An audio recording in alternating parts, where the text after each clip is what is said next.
The forecast is that we're probably going to have a soft landing with the U.S. economy growing about 2.8% this year, and Indiana economy growing about 2.4% this year with about 37,000 new jobs, which is a pretty good place to be at the end of the tightening cycle by the Federal Reserve. Renowned Ball State University economist Mike Hicks and his read on what to expect in the year ahead. His take on all things that make the economy tick: interest rates, manufacturing, the importance of higher ed, quality of life, and what it's going to take to fill thousands of jobs in the new high-tech economy. Mike Hicks, my guest this week on the Business and Beyond podcast.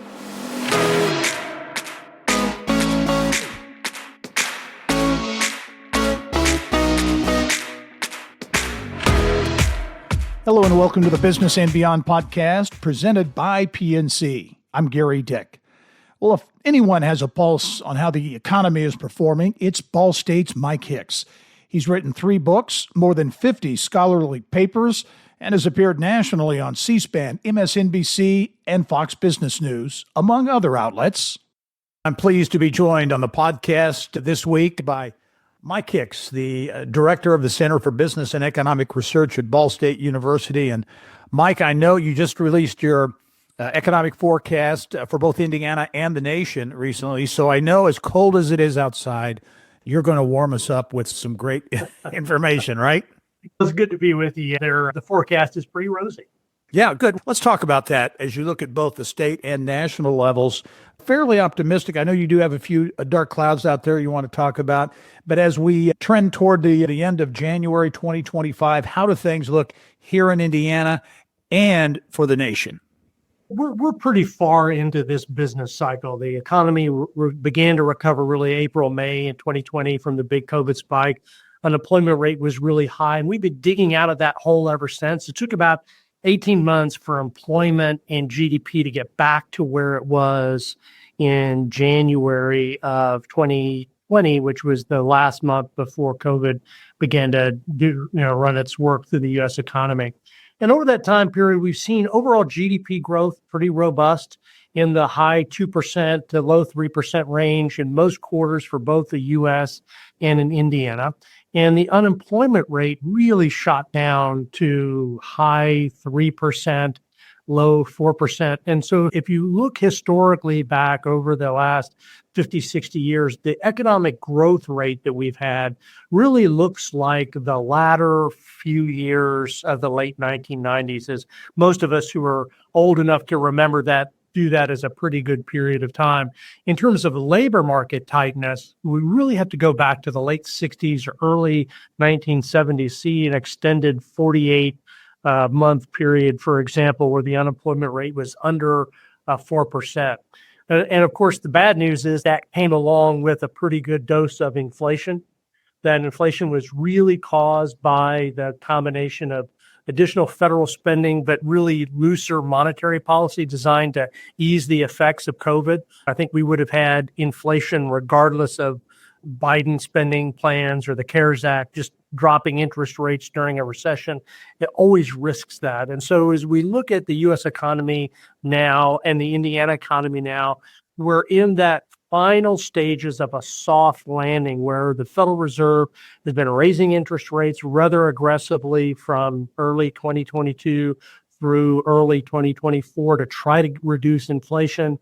And what we've ended up with is an economy that's now just about got that last little bit of inflation to purge out without having slipped into recession. So that's the history. The forecast is that we're probably going to have a soft landing with the U.S. economy growing about 2.8% this year. The blue chip forecast says more about 2.6%. So I'm a little bit optimistic there. And Indiana economy growing about 2.4% this year with about 37,000 new jobs, which is a pretty good place to be at the end of the tightening cycle by the Federal Reserve.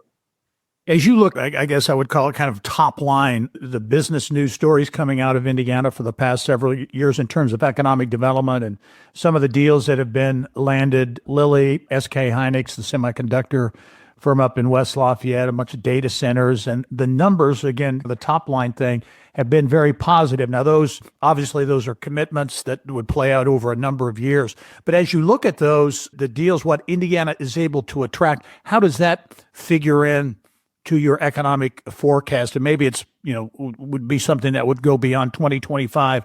But how do you look at Indiana as from a competitive standpoint? Right. So I think let me back up and say I watch you every week and I get your emails every day. So that's the source of my news on that sort of stuff. And I like almost every Hoosier who cares about these things. I'm a pretty close listener and observer. But I think as you characterize this, the mix of the types of jobs we're getting and the type of businesses that we're likely to be pulling into looks like the data has said over the past 36 months, which is a big spike in business fixed investment. So that's just a fancy way of saying that along with this manufacturing productivity growth that we've seen for the first time really in more than 15 years, we're also seeing this big announcement of new investment in plant and equipment, and it's already coming in the national income account. So it's not just, as you suggest, it's not just an announcement. We're actually seeing it in the national data. And those are great jobs. They're great products. They're going to be really well suited to parts of Indiana, but they're not a lot of jobs. So and part of this is because they're a very rarefied air we have maybe 50,000 people making fab chips around the country. If the CHIPS Act is really successful, I think a lot of people think we might get another 50,000 as the top end, probably more than tripling our total semiconductor production because its new plants are so productive and so efficient. And so we're getting some of those in the geographies that have the right people. We're seeing really good plant announcements around Tippecanoe County, around Indianapolis, increasingly the Chicagoland area, Fort Wayne, and I think in the next big growth area is going to be north of Louisville. We're seeing a lot of those plants. We're not seeing them so much in the places that had been really starved of manufacturing jobs or are shrinking population simply because those places don't have the population to match those really high-end jobs that you've been reporting on. Talk about regional economic development, maybe some perspective on the broad administration coming up in a bit, Mike. But in terms of some of the, I guess I'll call them dark clouds or some of the concerns on the horizon for Indiana, what would those be? Yeah, a couple of things that I'm worried about, and then one that's just a thing to keep your eye on. I've talked an awful lot, written a lot about the declining relative educational attainment in Indiana. When I got here in 2007, we were 38th in the country in terms of the share of our adults with a college degree. We've slipped to 41st. We're going to be 42nd next year. That's a pretty substantial drop in a short period that accompanies the decline of young men and women heading to college, which peaked back in 2015. So we were 12% below the national average then.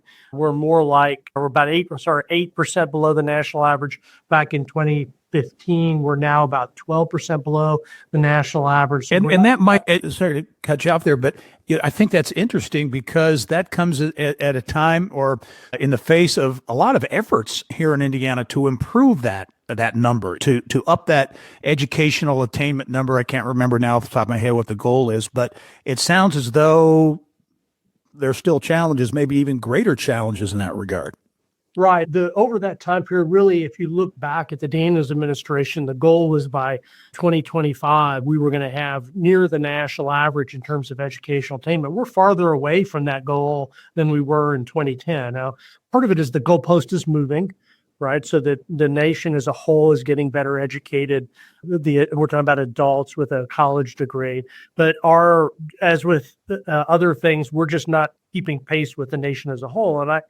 So my concern is that, and then it's not that I'm not worried about my job at a university and universities are going to be here. What I'm concerned with is productivity growth, economic growth are so closely linked to education that places that don't have a really robust, available labor force of well-educated people just aren't going to get the types of jobs that you're reporting on. So that means that if you're Lilly, you're only going to three counties in Indiana. If you want to fab semiconductors and you're going to pay $130,000 a job for that, which is pretty good salary for that work, you're only going to go to a couple of places in Indiana. So many of our counties just don't really have an opportunity to compete for those. And so maybe people might commute to those jobs, but it really means a smalling or shrinking geography of jobs. And the other factor that I think is worth noting is that the slower growth that we've had for now 25 years than the nation as a whole has also meant that our average wages have diverged substantially from the national average. So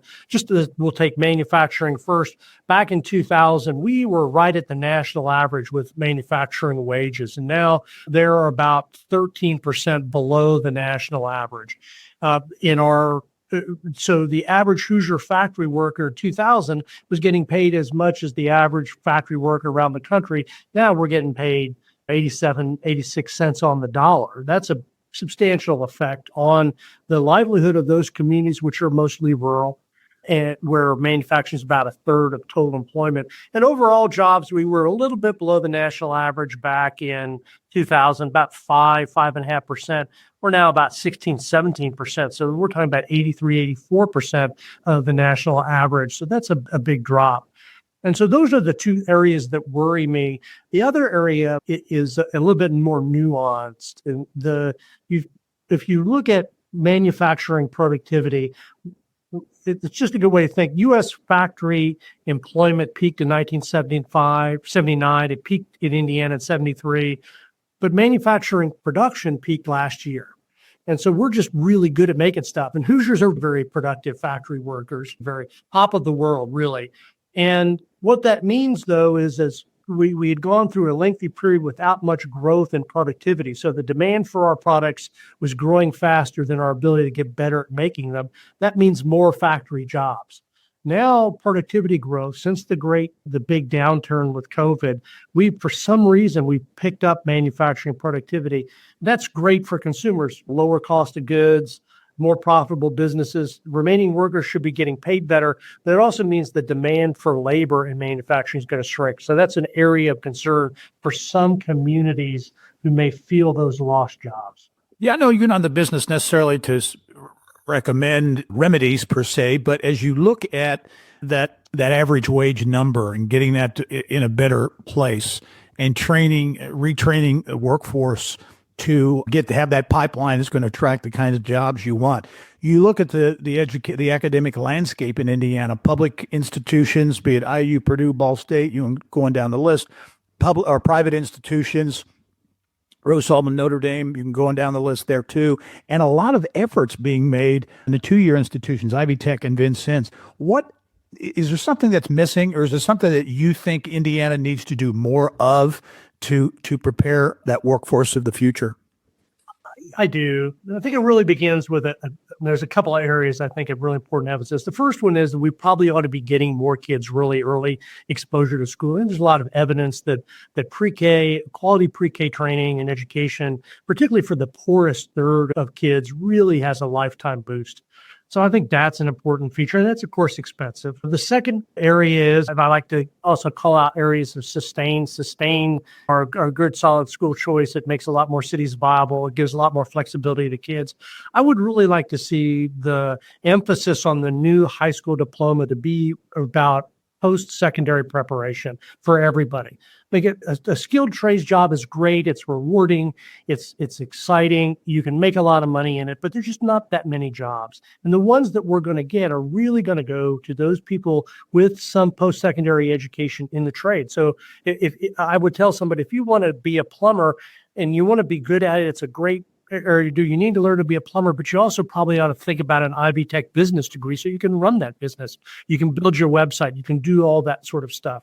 And I think that the academic preparation is really important for those kids going off to college. So if you see, I really am opposed to pulling away from academic preparation until the very end of high school, because it's those skills that get you to learn down the road that are really make you a worker more adaptable to the changing technology.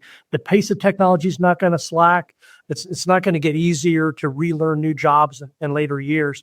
And the one thing I've been most critical of is that while we've done a lot of focus on getting better, we've not sustained continued investment in K through 12 or colleges. Yeah, it's half our state budget for education, but it's a much smaller state budget relative to the overall economy. We're spending much more on Medicaid. We've cut taxes for a long time. We're now 14th highest or lowest tax in the country. Our property taxes are seventh lowest. So we're doing pretty well to attract businesses. The thing that's missing is this large, capable, easily trainable labor force that can walk into a job and learn on the job in just a few months. That is really the thing that's driving the location decisions of all high-paying manufacturing, headquarters, logistics firms. And we need to have that pool of people, or we're not going to sustain our competitive advantage. And I'll add one more thing to that equation. You mentioned the cost of doing business, cost of living, if you will, but quality of place, quality of life improvements that we're seeing really all over the state of Indiana. The state's READY program, now the READY 2.0 program, which is getting a lot of national attention and fueling or funneling money into communities to do these projects, whether it's Northwest Indiana, where you're seeing from Valpo to Maryville, all kinds of communities.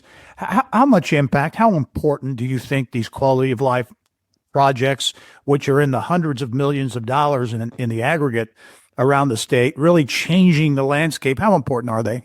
No, I think in the long run, it's the most important thing. The people are really choosing where to live. And so businesses are following people. So fad plants that we're trying to attract at Leap District, they're going to go where there are people. And people are going to go where they want to live. And it's not just, I researched this technically, I'm working on a book on it, written several papers. The fact is that the kids, anecdotally, it worked for me. They're not picking a company. They're picking a place they want to live. And then they're searching in that city or that state for that job. And Indiana has a lot of advantage. A lot of counties here have relatively high quality of life as we measure as economists, which is really how much people are willing to pay for a home or give up in wages to live in a nice place.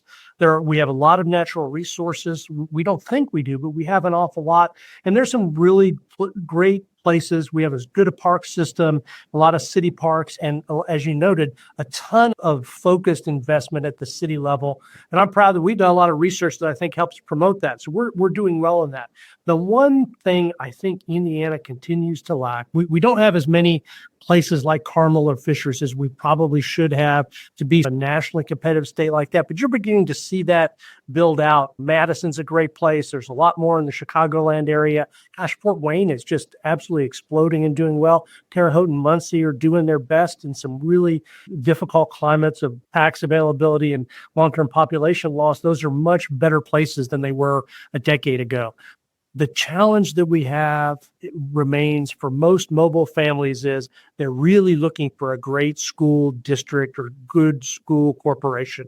And despite what you hear in the anti-tax zealots, who always have some point, I'm an anti-tax guy, I like low taxes more than the next person, is that families probably don't do all the research, which would say, yeah, you could probably get a decent education at almost any Indiana school. They drive by a tired, worn down high school. The high school that my kids went to, pretty good, decent high school, Yorktown, it was built before I was born. It's older than the high school I graduated from 45 years ago in the spring. And so the confidence that I think that families would have that the community cares about schools, is committed to schools, willing to invest in schools, and then the really has high test scores, those places that overlap nice amenities, safe communities, and some natural resources are too few for us to be as nationally competitive as we should be. And I would say it's going to take a decade or two or three or four to really play in that space. But the area that we're missing now is those really high quality schools. We got high quality school choice in a lot of Indiana, but most Indiana counties don't really have viable school choice. You got a couple of schools you can go to. So we don't have that richness of a large urban area that you might have. And that's what we're missing. And I'm glad to see people working on it. I just think it's going to take more resources than anybody has programmed to sustain that. Much more ahead with Ball State economist Mike Hicks as we put a focus on the Indiana economy and go a bit forward-looking when we return. There's a new gubernatorial administration, the Brown administration, what that may hold for the economy going forward, regional economic development, and more. That's when the Business and Beyond podcast returns.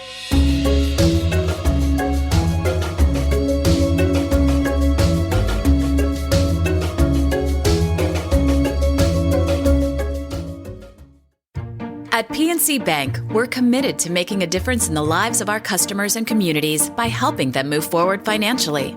As a Main Street bank, we try to do right by our customers with every encounter. Our local teams offer personalized financial advice to help guide you in making the best decision. We're proud to be part of your community. PNC Bank. See how we can make a difference for you at pnc.com. Copyright 2022, the PNC Financial Services Group, Inc., all rights reserved. And welcome back to the Business and Beyond podcast presented by PNC. My guest this week is Mike Hicks, the director of the Center for Business and Economic Research at Ball State University.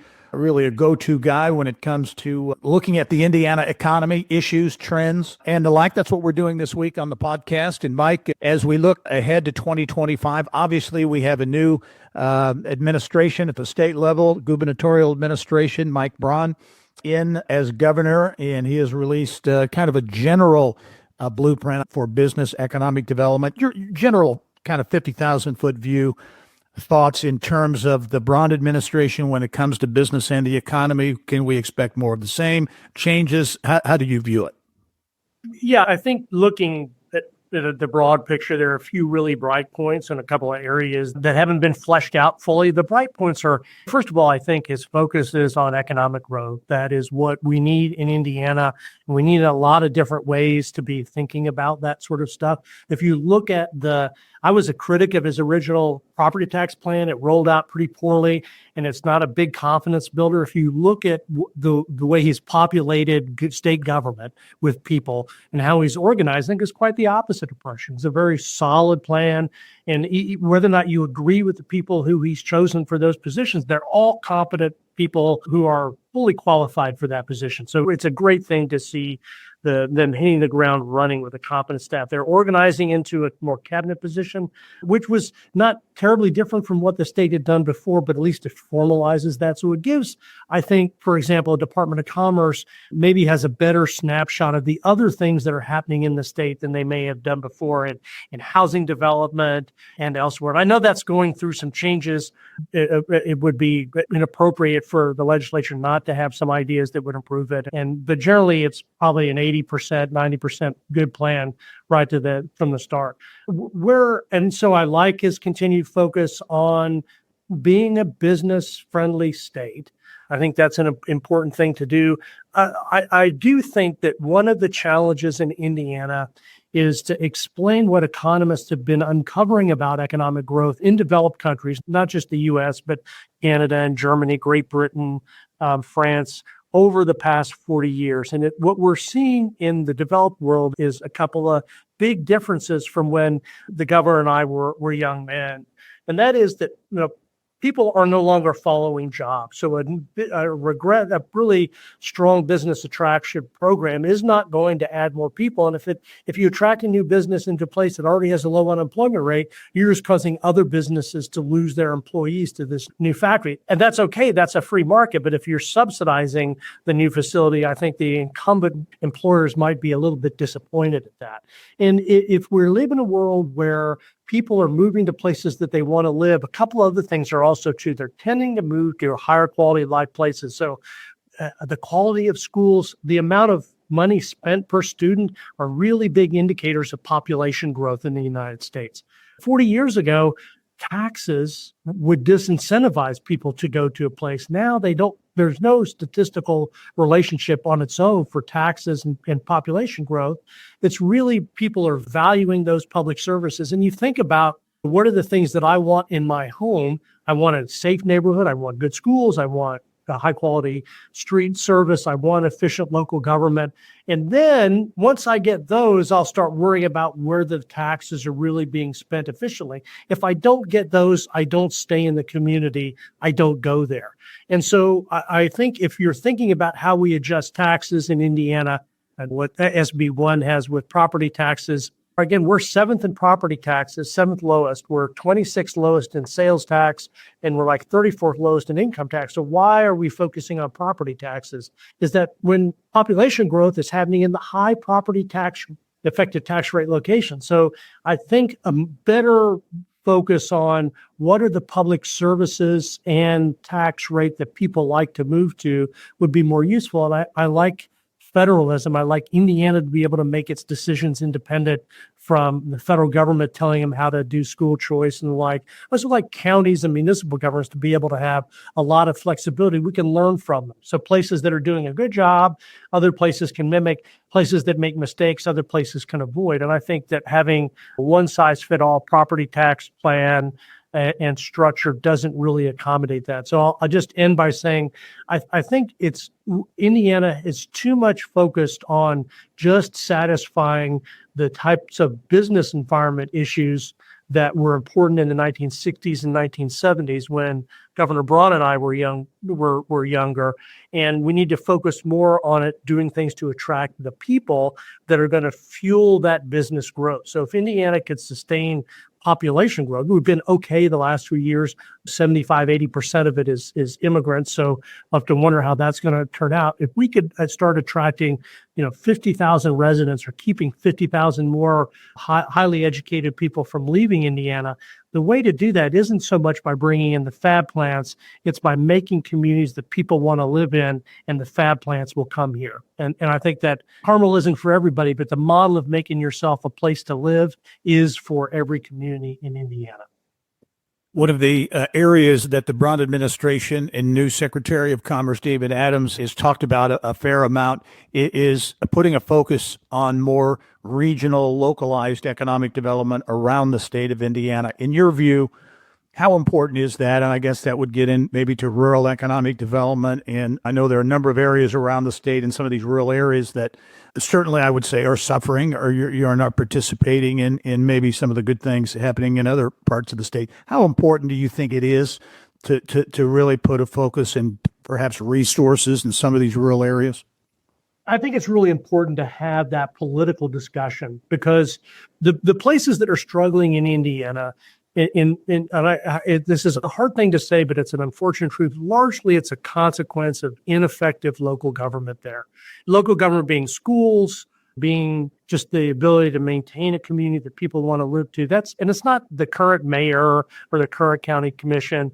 It's 40, 50 years of population loss. So the 60 or so Indiana counties that are really struggling would benefit from having a frank conversation about why they're not getting new businesses there, and have data shown to them. And OCRA, the Office of Community and Rural Affairs, which has been traditionally under the Lieutenant Governor, has done a pretty good job of trying to do what they call capacity building. They're not just an organization that gives away money. They try to organize and help communities face those tough truths about are our schools actually good? And I've been in a number of communities talking to them saying, look, you think your schools are really great. The Chamber of Commerce says they're really great. Let's see where do they rank?